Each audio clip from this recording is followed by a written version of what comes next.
Jacques Joannin,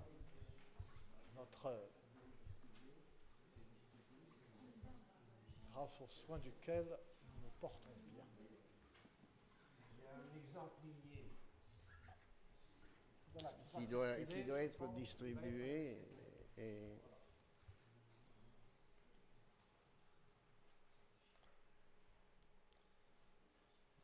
moi, je ne vais pas vous distraire finalement avec des cartes et des images, ce que j'aurais pu faire, mais étant donné que le temps est relativement court, je suis obligé d'abréger considérablement ce que je voulais faire.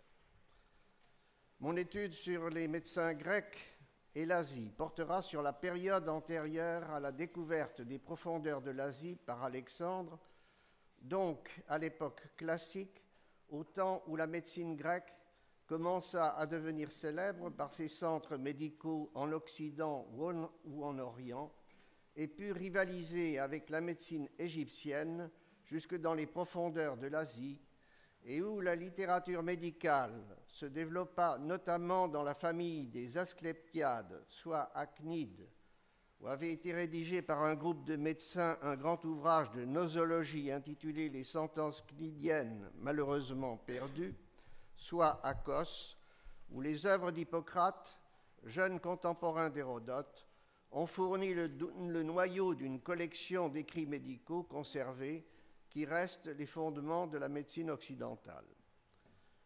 Je voudrais évoquer surtout la vie de ces médecins itinérants qui sont partis loin de leur patrie où ils avaient eu une formation médicale et se sont retrouvés la plupart du temps involontairement dans les profondeurs de l'Asie, auprès du roi de Perse, sous des monarques différents, Darius, Artaxerxès Ier ou Artaxerxès II, sans omettre d'analyser le refus volontaire du plus célèbre d'entre eux, Hippocrate, qui déclina l'invitation du grand roi, puis, à partir de l'œuvre de deux d'entre eux, Hippocrate de Cos et Ctésias de Cnide, je comparerai brièvement la vision fort différente que ces médecins avaient de l'Asie et des Asiatiques. Si l'on suit l'ordre chronologique dans les relations entre les médecins et l'Asie, le premier témoignage important est celui d'Hérodote. Il nous donne des indications très précises sur un médecin grec réputé qui soigna le roi de Perse, Darius, règne 521-486, et également la reine Atossa. Pourtant, les relations des Grecs avec la cour du roi de Perse, Darius, étaient fort rares. Quand Darius, peu de temps après la prise de son pouvoir, apprit qu'un Grec qui prétendait être son bienfaiteur voulait le voir alors qu'il était à Suse, il se dit fort étonné et déclara « à quel bienfaiteur grec puis-je avoir quelque obligation? C'est à peine si un Grec est déjà venu jusqu'à nous. » Aussi n'est-il pas étonnant que la présence d'un médecin grec à la cour de Darius ne soit en fait que le résultat d'une odyssée assez incroyable qu'Hérodote nous conte avec délice. Quand on parle des médecins de la Grèce antique à l'époque classique, il faut abandonner toute vision athénocentrique de la Grèce. L'origine des grands médecins et des grandes écoles médicales ne se situe pas à Athènes, mais aux confins occidentaux ou orientaux du monde grec. Les grands centres médicaux, selon Hérodote, étaient à l'époque de Darius ceux de Crotone en Italie du Sud et après eux ceux de Cyrène en Libye. C'est un des médecins originaires de Crotone qui, après une très belle carrière en Grèce, se retrouva prisonnier en Asie. Il s'agit de Démocédès.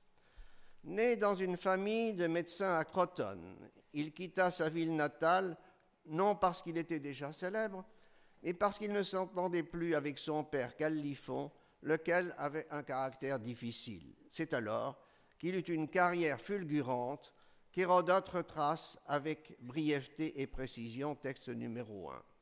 Établi dans l'île d'Égine, dès la première année, Démocédès surpassa tous les autres médecins, alors qu'il était sans équipement et n'avait aucun des instruments nécessaires pour l'exercice de l'art. La seconde année, Les Éginettes l'engagent comme médecin public avec un salaire d'un talent. La 3e année, les Athéniens avec un salaire de 100 mines. La 4e année, Polycrate avec un salaire de 2 talents. Il est très rare d'avoir des renseignements aussi précis sur la carrière d'un médecin grec. Mais, arrivé au fait de sa carrière en Grèce, alors qu'il était le meilleur médecin de son temps, il subit le contre-coup des malheurs de son prince. Il faisait partie de la suite de Polycrate quand le tyran alla en mission auprès du Perse Oroïtès, gouverneur de Sardes, qui habitait à Magnésie du Méandre. Polycrate avait été attiré dans un piège et fut exécuté. Démocédès, en tant qu'étranger, fut retenu comme prisonnier.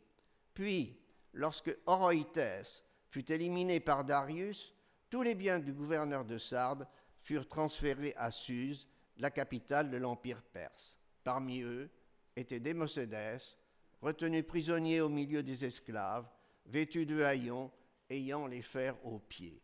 C'est alors que, grâce à son art, il retrouva une nouvelle prospérité. Darius se blessa aux pieds en sautant de son cheval lors d'une chasse. Ces médecins, qui étaient des Égyptiens, avaient fait empirer le mal par leur traitement brutal. Démocédès, dont la présence fut signalée à Darius parmi les esclaves prisonniers, fut convoqué et, après avoir hésité à révéler sa compétence de peur d'être retenu en Asie, il fut obligé, sous la menace, de soigner Darius et réussit par la douceur ce que les autres médecins avaient aggravé par la violence. De la sorte, Démocédès devint un grand personnage de la cour. Il jouissait d'une grande demeure et était commensal du roi. Tout aurait dû le satisfaire, mais il ne lui manquait qu'une chose, la seule qui lui tenait vraiment à cœur, c'est de retrouver la liberté pour rejoindre son pays, la Grèce. Peu de temps après son premier succès médical, il se signala par un second. Atossa, la fille de Cyrus l'Ancien et la femme de Darius, souffrait d'un abcès au sein qui avait suppuré et s'étendait. Après avoir caché un certain temps son mal, elle convoqua Démocédès. Le médecin promet de la guérir, à condition qu'elle exécute une promesse honnête qu'il lui ferait.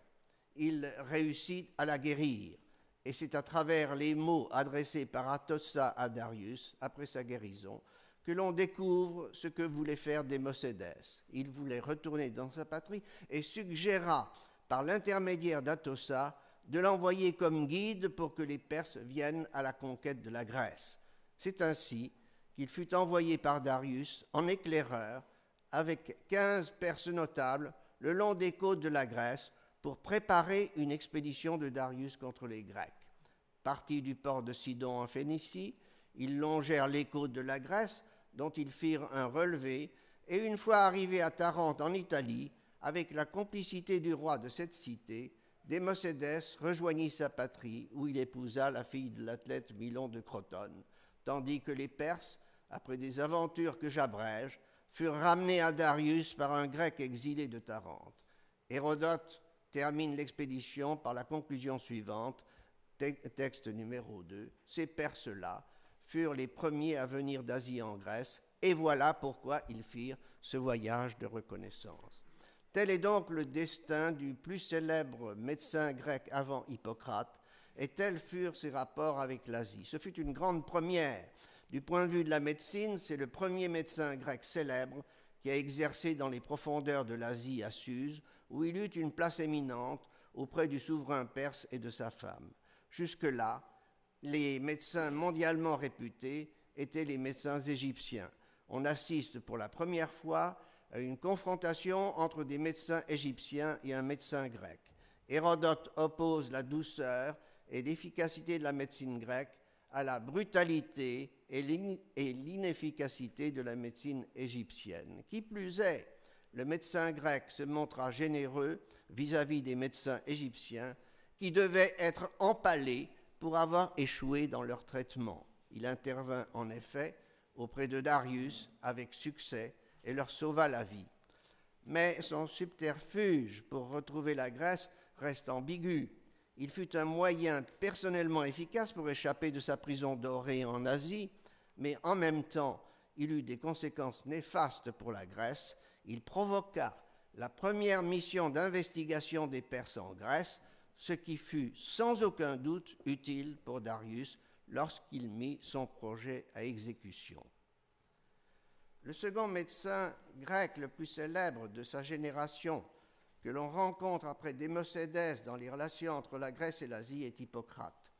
On change de génération, on change de lieu d'origine et surtout d'époque dans la relation entre les Grecs et les Perses. C'est dans les années 520 que Démocédès, au sommet de sa carrière, a été fait prisonnier sur la frange de l'Asie avant d'être transféré à Suse dans les profondeurs de l'Asie. Or, Hippocrate est né 60 ans plus tard, en 460. Les grandes familles médicales qui émergeaient à la célébrité n'étaient plus celles qu'Hérodote mentionnait dans son récit sur Démocédès, à savoir celles du monde grec occidental, Crotone, ou méridional, Cyrène, mais c'était celles du monde grec oriental, celles de Kos et de Cnide, c'est-à-dire de l'Asie, Cnide, ou des îles de la côte asiatique, Kos. Les deux centres étaient en fait les deux branches d'une grande famille médicale, celle des Asclépiades, qui prétendait descendre d'Asclépios par l'intermédiaire de son fils Podalyre, médecin de l'armée avec son frère Macaon lors de l'expédition des Grecs contre Troie. Podalyre, lors de son retour, ne réussit pas à revenir en Grèce continentale, mais échoua sur la côte sud de l'Asie mineure où il fonda la famille des Asclépiades qui essaima, comme vous le voyez, dans un périmètre assez restreint, à Cnide, à Kos et à Rhodes. À l'époque d'Hippocrate, la branche de Rhodes avait disparu.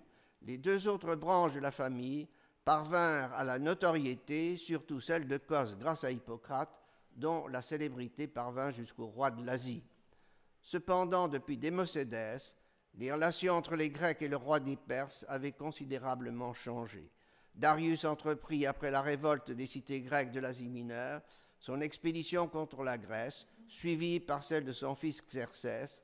Les cités grecques de la frange asiatique ou des îles côtières se souvenaient encore de leur résistance contre la double invasion perse. C'est dans ce contexte que s'explique le refus d'Hippocrate à l'invitation du roi des Perses, qui était le fils et le successeur de Xerxès, Artaxerxès Ier, dit Longue Main, règne 464-424. Cet épisode des relations entre les médecins grecs et l'Asie est resté l'un des traits saillants attribués à la vie d'Hippocrate. Le souvenir de cet épisode de la vie d'Hippocrate a été ravivé en France à la fin du XVIIIe siècle par le tableau de Girodet, apprécié de Baudelaire, intitulé « Hippocrate refusant les présents d'Artaxerxès ».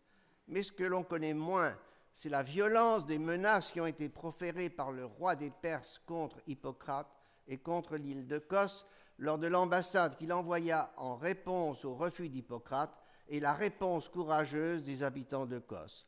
Le grand roi demande aux habitants de Kos de lui livrer Hippocrate en les menaçant de détruire l'île de Kos pour les châtier aussi de leur ancienne faute.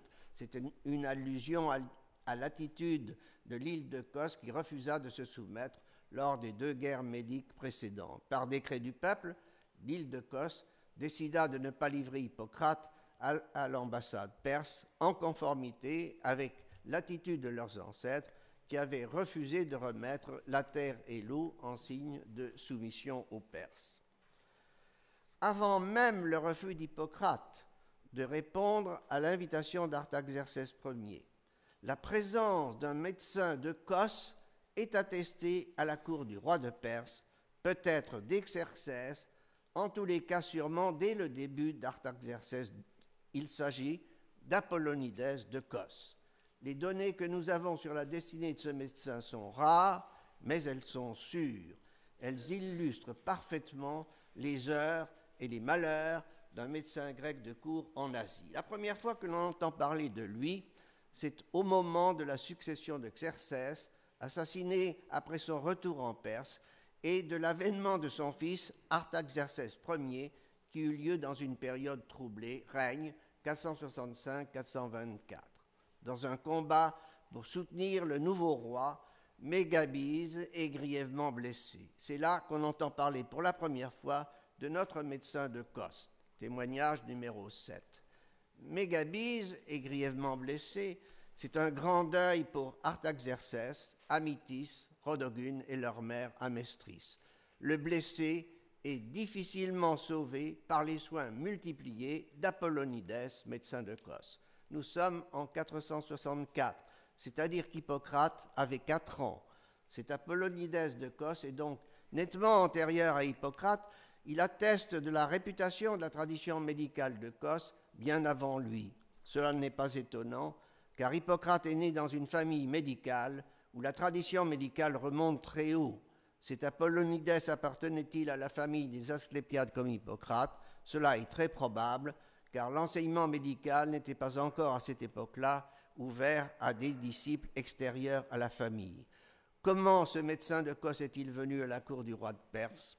Il est impossible de le dire, mais il était manifestement bien en cours depuis un certain temps pour être appelé auprès d'un très grand personnage de Perse, Mégabise, le beau-frère d'Artaxerxès Ier, le nouveau roi.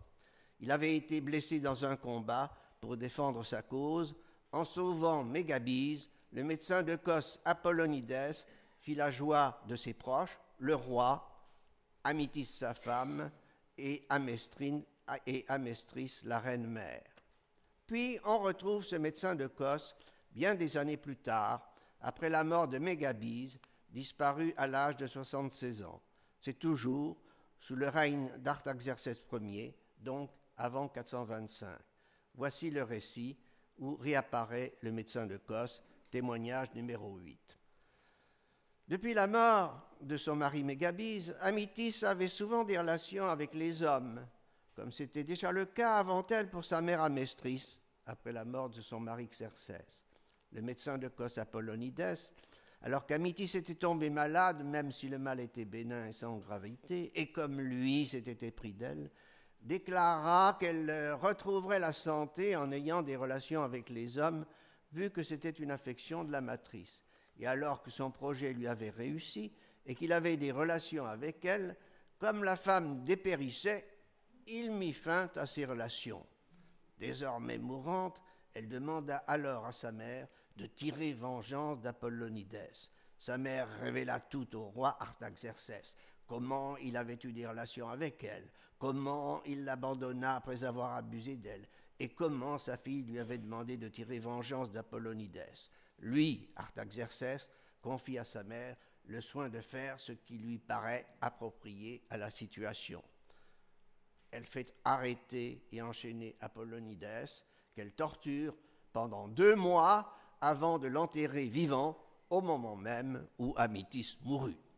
Le médecin avait certes commis une faute grave en abusant de sa patiente. Dans les profondeurs de l'Asie, il avait oublié l'éthique de son centre médical d'origine qui devait appliquer déjà les règles qui seront formulées un peu plus tard dans le serment d'Hippocrate. Mais le médecin grec originaire de Cos se trouvait dans une cour où la reconnaissance ne semble pas être durable, puisque Apollonides avait sauvé par le passé Mégabise, le mari d'Amytis, lorsqu'il avait été grièvement blessé. Et surtout, une cour où la cruauté se déchaîne, particulièrement celle d'Amestris, la veuve de Xerxès, une tortionnaire aguerrie qui fait enterrer des hommes vivants et couper à une femme les seins, le nez, les oreilles, les lèvres et la langue. Ce que je n'ai pas encore dit, c'est la source qui nous révèle la tragédie de ce médecin de Cos. C'est une source unique, mais il s'agit d'un autre médecin, Ctésias de Cnide, qui sait de quoi il parle, parce qu'il a été le médecin d'Artaxerxès, non plus d'Artaxerxès Ier, dont il a été question jusqu'ici, mais d'Artaxerxès II, qui eut un règne plus long à la fin du 5e siècle et pendant la première moitié du 4e siècle, 405-358.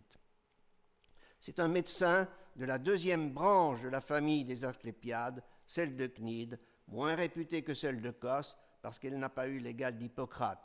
Mais il est connu pour avoir soigné la blessure que le roi de Perse, Artaxerxès II, avait reçue de son frère Cyrus le Jeune à la bataille de Cunaxa en 401. Et le sort de Ctésias, médecin à la cour du roi de Perse, ne fut pas comparable à celui d'Apollonides.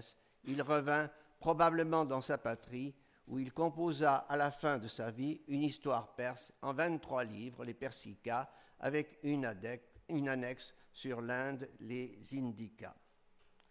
Comment est-il arrivé à la cour du roi de Perse?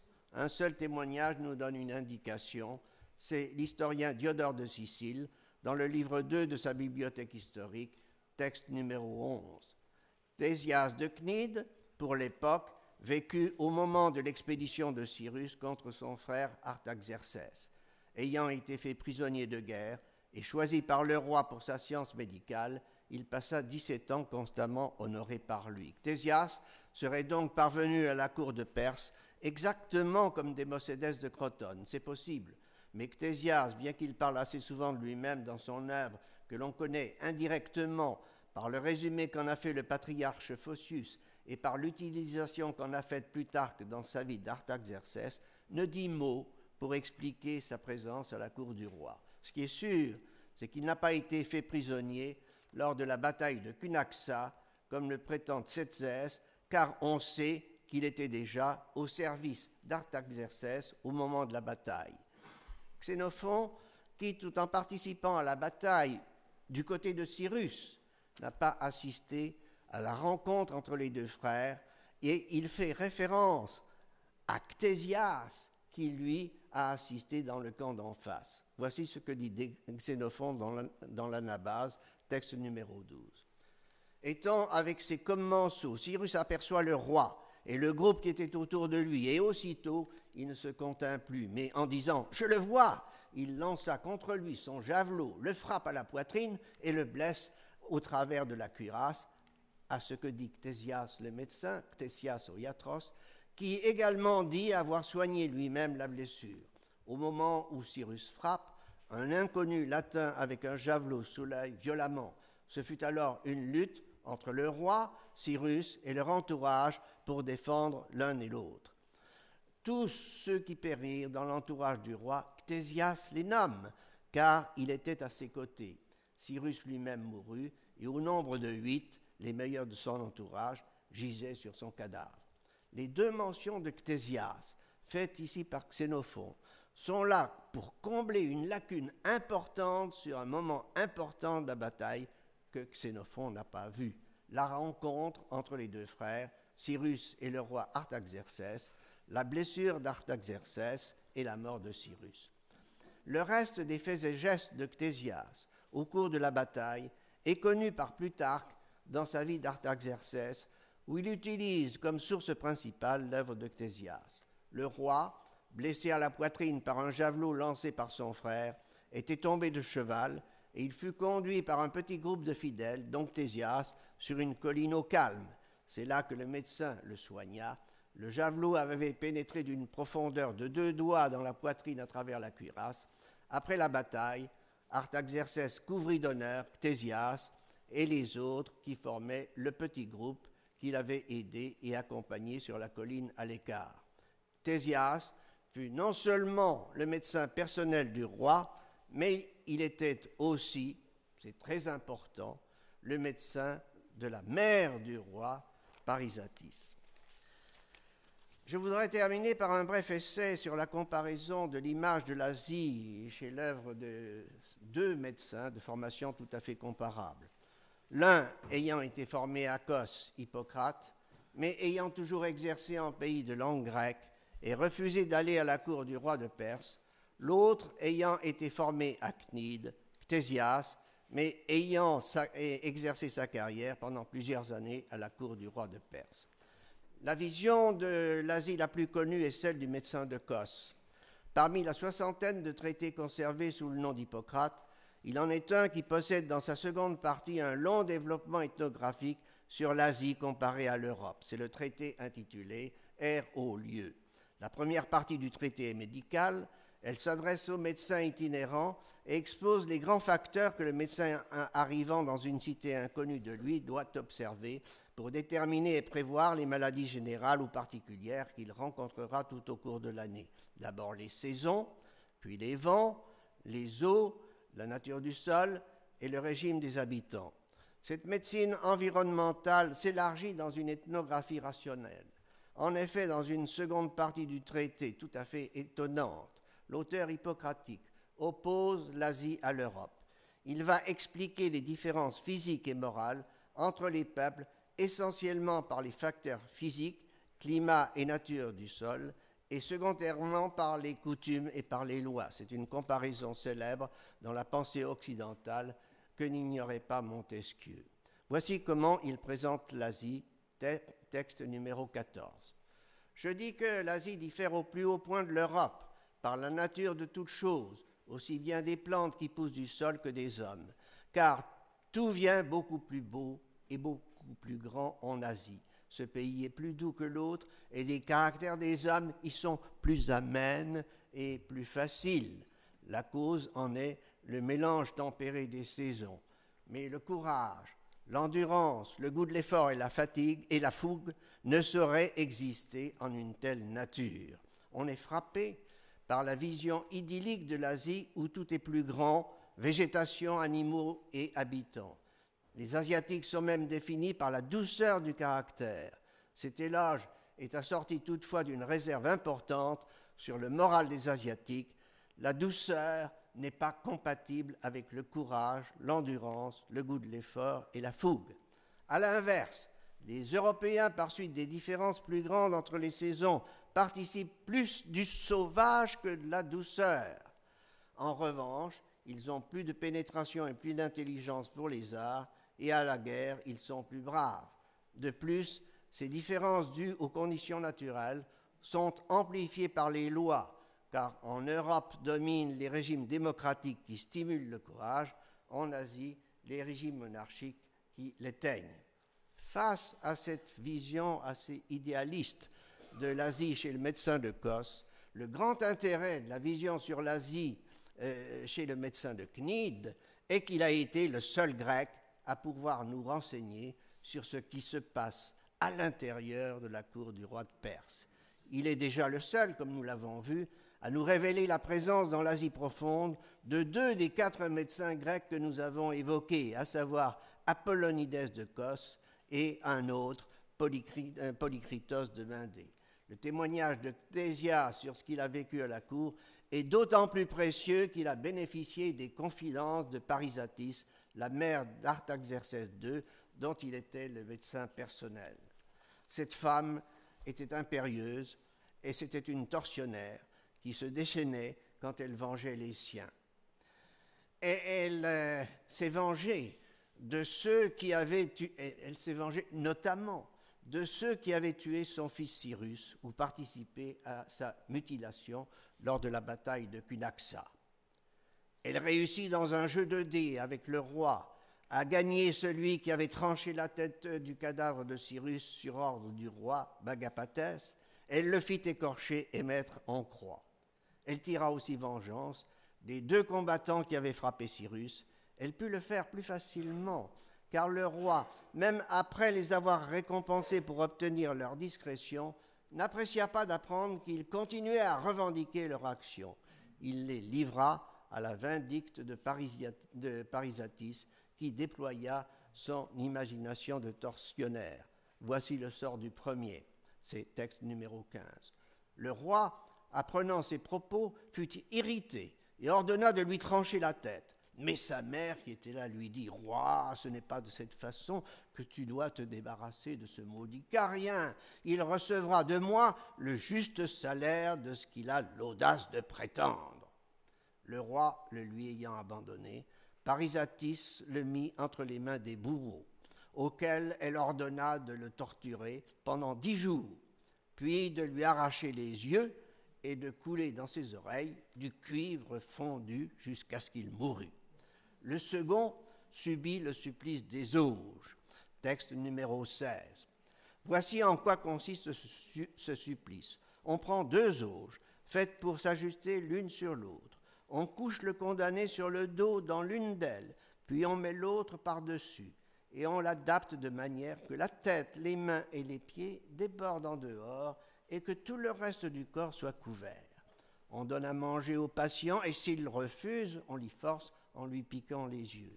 Quand il a mangé, on lui verse dans la bouche comme boisson un mélange de miel et de lait que l'on répand aussi sur le visage. Ensuite, on lui tient sans cesse les yeux tournés vers le soleil, et les mouches s'abattant en foule sur son visage le recouvrent tout entier. Comme il est obligé de satisfaire à l'intérieur de son auge tous les besoins, les vers et les helminthes pullulent par suite de la corruption et de la putréfaction des excréments. Ils pénètrent à l'intérieur du corps et le font pourrir.